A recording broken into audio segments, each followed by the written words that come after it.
Okay, we'll go ahead and call the meeting to order at 6 o'clock. We could please rise and join me in the Pledge of Allegiance. Pledge allegiance to the flag of the United States of America and to the republic for which it stands, one nation, under God, indivisible, with liberty and justice for all. All right. And just as a reminder, if anyone needs an agenda or any agenda materials, they're located in the back on the table. And anyone who does choose to address the commission this evening, you are not under any obligation to introduce yourself, although you're more than welcome to. Let's move to item 1, any reports from commissioners and staff? Okay. A report from the Board of Supervisors Planning Committee representative. Cole is not here. We have not had a meeting. I'm the alternate. Report from Agriculture Advisory Committee representative. No meeting. Okay. That will move to the minutes of the meeting from August 15th, 2018. Oh, I'll move adoption as presented. Second. Do you want to make your Yeah, correction? I believe there's 2 corrections to be made. Number 2, Cole was absent, so the line where he said there was no meeting, he was not able to say that. And the meeting was adjourned at 6:34 p.m., not 7:34. It was daylight saving. We lost an hour Okay. there somewhere. So with My motion is to approve as corrected. And I'll second. all those in favor? Aye. Any opposed? Okay. With that, we'll move to the public comment. At this time, the public can speak to any item that's not on the printed agenda. Seeing no one, we'll move on to the public hearing with new items, and we'll turn it over to staff for item 1 for the Crook adoption.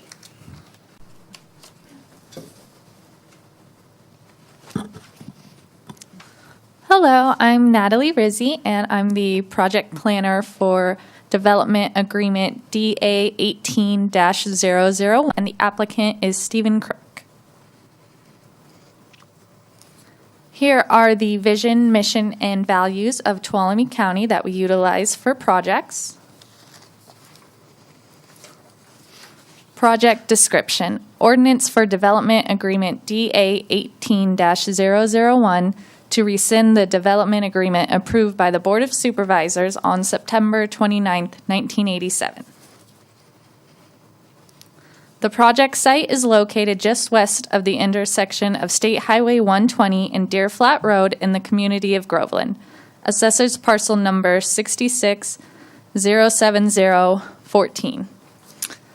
It is a 10.69 acre parcel zone C1, which is general commercial, and the general plan designation is general commercial. And here's a map of the project site and the surrounding parcels. All right, some project site history. The development agreement was approved in 1987, adopted as Ordinance 1581, and limited the use of the parcel to the following land uses: open space, mini storage, outdoor sales and storage, indoor equipment repair facility, Christmas tree farm, outdoor storage equipment repair, indoor equipment repair and storage, single-family residence, recreational buildings and developments, offices, service stations, wholesale retail sales, nurseries, car washes, Christmas tree farms, police stations, health spas, and hotels/motels. And Development Agreement DA 18-001 would remove these land use restrictions. The 1987 Development Agreement also required all buildings to be painted earth tone colors, required site development permits and approved landscape plans for all construction, prohibited firewood cutting, required all buildings to be reviewed by the Southern Tuolumne County Historical Society for historic design compatibility, and prohibited driveway and road encroachments onto State Route 120. And Development Agreement DA 18-001 would remove these requirements. Future development of the site. Because the parcel is zoned general commercial, a site development permit or site review permit would be required prior to future development. The site development or site review permit would go through the discretionary process. The project would include conditions which may require landscaping or certain aesthetics to be used. It may also require additional studies such as a traffic study. Even if development DA 18-001 is approved and the previous development agreement is rescinded, some of the restrictions on the previous slide may still apply. Notices of the project were sent to the owners of 30 adjoining properties on June 21st, 2018. The county received one letter in favor of the project, one letter inquiring about the type of development, and 2 letters in opposition to the project. The letters in opposition raised concerns about development of the site increasing traffic in the area. Development Agreement DA 18-001 is not proposing any development. The project only includes removing the existing development agreement restrictions. The decision process for you tonight. The Tuolumne County Planning Commission may either recommend to the board to approve the project, recommend to the board to approve the project with modifications, recommend to the board to deny the project, or send the project back to staff to work on. Any questions? Commissioners, any questions for staff? Okay. At this time, we'll open the public comment. We'll ask first for those speaking in favor of the project, then we'll follow with those speaking in opposition, followed by those speaking neutrally. All speakers will have a 3-minute speaking limit, and you're welcome to please use the podium and speak into the microphone so that everyone can hear you.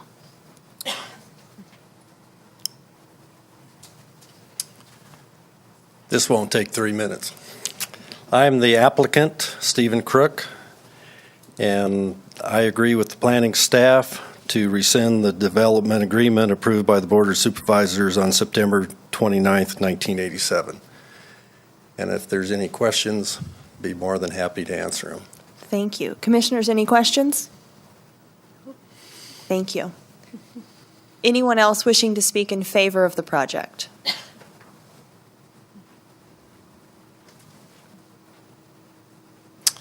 Yes, just for the record, want to be here to be in favor of the approval of this project going forward. Thank you.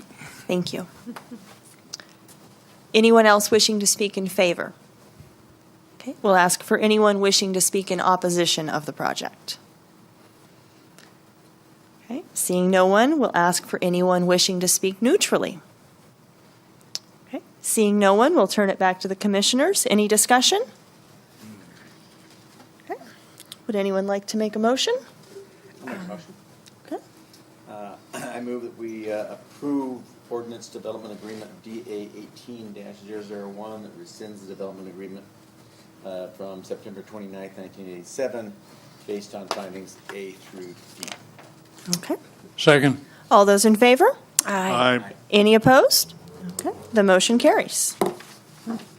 We will move on to the second item on our agenda and turn it back to staff. Hello again, Adley Rizzi, and I am also the project planner for conditional use permit CUP 17-00. And the applicant is AT&T, care of Epic Wireless. Again, here are the vision, mission, and values of Tuolumne County. The project description. Conditional use permit CUP 17-020 to allow the construction of a 160-foot tall stealth wireless telecommunications tower, equipment, shelters, and related equipment within a 40-foot by 45-foot fenced compound near the western portion of Assessor's Parcel Number 66-160-54.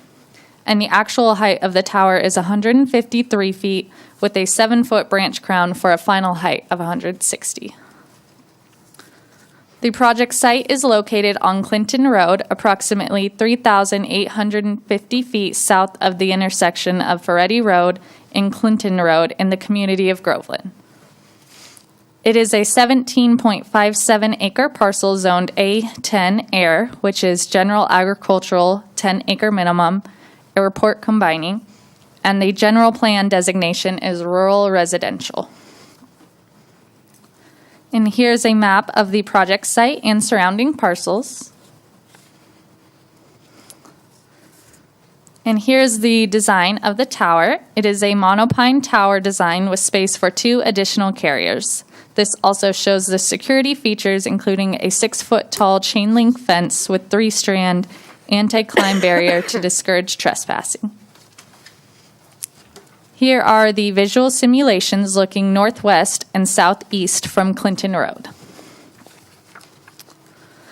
Notices of the project were sent to 19 adjoining property owners on February 16, 2018. The county did not receive any response letters. The decision process tonight. The Tuolumne County Planning Commission may either approve the project with the conditions, approve the project with any modifications, deny the project, or send the project back to staff to work on. Are there any questions? Commissioners, any questions? Yeah. Yeah, on page 20 of the gender report, there's a picture, and it shows this proposed tower in the center, but right north of that, it shows a Verizon facility. Is there a overlap, or tell me about that Verizon facility, if you can?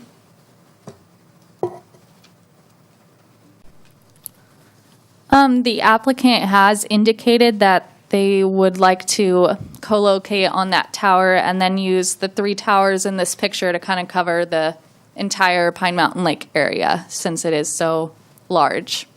Well, does the Verizon facility exist? Yes, that tower exists. But the new tower would have much better coverage than the old tower, I assume. Is that? Yeah, the tower will cover more of the people to the south, and the existing Verizon facility would cover people to the north. So they would both be utilized to cover the area. Okay, thank you. Mine's more a comment, and I don't suggest we use it for this, but we are getting so many cell tower things coming through, and a lot of them don't ever seem to get built on. And I would suggest that we consider, not for this particular thing, but just consider a policy in the forward that we set some sort of timeline, that if you get approved, you're approved for a period of time, so you're not homesteading an area. You know, if somebody puts up a spot like this and then they choose not to build the tower, the person that might want to build the tower next door won't do it because they think, well, there could be one built there any time. And so it's kind of getting to a point where there's enough places that it may end up playing against us. People aren't going to sign up for something because they're afraid that these guys that already have approval might build it, but then they don't build it. So I don't know if there's a process for us to do that, and we shouldn't be changing the rules at this point, but for the next one coming in, maybe. That's an excellent question / point. There are time limits on the use permit. If it's not activated within a certain time frame, the use permit will expire. However, maybe the applicants, if they're here and they want to, when they come forward, can talk, maybe there's other constraints that they have in terms of funding sources, which is outside the purview of our commission, but maybe they could speak to sort of industry construction timeline standards with respect to funding sources that might help answer some of your questions, but I hear what you're saying. What's the current time limit on the, when does this? It's 3 years. Oh, that's not so bad. Okay, good, thank you. Commissioners, any other questions? Okay. We'll open public comment at this time. We'll ask for anyone looking to speak in favor of the project. Good evening, Commissioners. Good to see you again. Makes me feel good that the podium's in the right place this time. Turn it around. Again, this is my name is Nick Taggis with Epic Wireless, care of AT&T. I'll quickly address that first question that was raised about the existing Verizon tower up near the airport.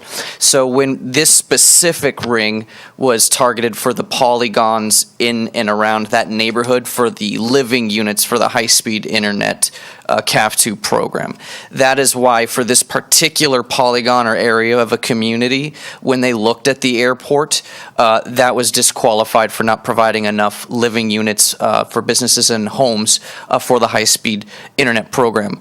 Luckily, we have another ring to the north near the airport, and we are co-locating on that Verizon tower. And the only reason why we're still not building it just quite yet is it's a pretty tricky process wrangling cats, getting two major corporations to agree to a financial lease agreement. But we are co-locating where feasible, and in this particular case, we will be co-locating on that structure. This particular area struck me as quite significant in not only the living units that we're going to be able to provide, which is close to 300, but the coverage and gap that was there prior. I haven't had the opportunity of traveling specifically in this area myself personally, but seeing the coverage map, the before and after, I think will go a long way, not only for the residents who may want to have a different choice in carriers, but also for first responders, as this will be part of the FirstNet program.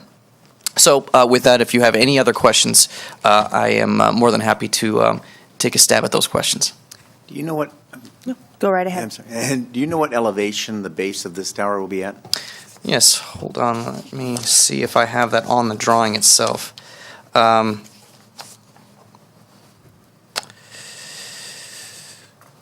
Looking at the survey, and again, I'm not the most qualified to look at the ASML. Do you have the full set of drawings in front of you, Natalie?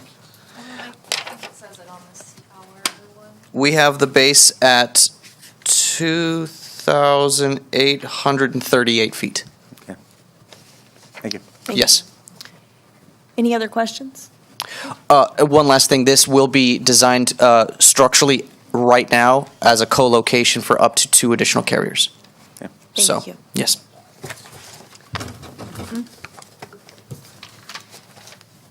Anyone else wishing to speak in favor of the project? Good evening, everyone. I want to begin by thanking everyone for their time and their efforts and for their attendance tonight. I'm Janet Hewer, and I grew up on our ranch outside of Groveland. I own the property that AT&T would like to build the wireless tower upon. I've seen a lot of positive changes in Tuolumne County over the years. I witnessed the building of the dam for Don Pedro, the improved roads, the Boise Cascade development, which is now our beautiful Pine Mountain Lake, and all of its amenities. I have seen businesses, hotels, and restaurants open in our area. Some of my closest friends here have been transplants from other areas and other states. This is a wonderful place to grow up and hopefully work and then retire. My goal is to return and become a permanent resident in Tuolumne County. Currently, my husband and I live and work in the Bay Area. Mark works for a software company, and I have a graphic design business. We welcome the idea of being able to work from home in such a beautiful area such as Groveland. At present, we are not able to achieve that at our Groveland home because there is no cell service, no affordable high-speed internet, no high-definition cable for TV, and no ability to have home security with internet monitoring. In this day and age, that is like living on the moon. My father, Ward Hewer, was the lieutenant game warden for 35 years in this area. He knew the value of communication within the law enforcement agencies. It was his desire to put a tower on the highest part of our ranch to benefit the entire Groveland area. I trusted his judgment and his vision. It is my belief that this tower will improve everyone's quality of life, enable all law enforcement, CAL FIRE, and other emergency services to better serve its people, and fill the needs of the growing community. My husband Mark and I fully support this wireless tower project and hope that you will embrace it as well. Thank you. Thank you. Yep. Anyone else wishing to speak in favor of the project? I would just like to say that I am in favor of this project. Thank you. Anyone else wishing to speak in favor of the project? Anyone wishing to speak in opposition? Seeing no one, will ask if anyone would like to speak neutrally. Okay, and with that, we'll turn it back to the commissioners. Any discussion? None? Would you like a motion? I'd love a motion. Good. I move we accept this proposal, conditional use permit, CUP 17-020, based upon findings A through F And subject to conditions 1 through 40. Second. All those in favor? Aye. Aye. Any opposed? Okay. And with that, we will adjourn the meeting at 6:20. Well done.